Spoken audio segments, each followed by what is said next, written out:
ખેતરના એક લાકડીની તમે કોઈના વાડો ના તોડવા દીધી હોય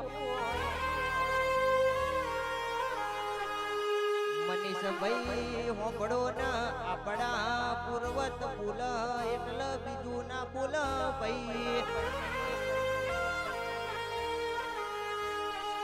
ભાઈ હોબળો ના અત્યારે આપણું મધુ સ્ટુડિયો સરખેજમાં વનવે ચાલસ ભાઈ એ મારા પૂર્વતના પ્રતાપે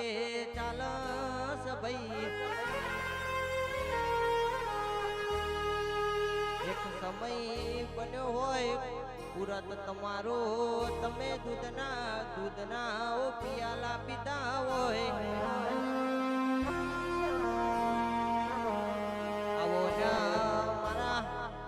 ખેતરના રખોપા કરવા મારા પૂર્વત આયા હોય ડોલી હજાવજો મારો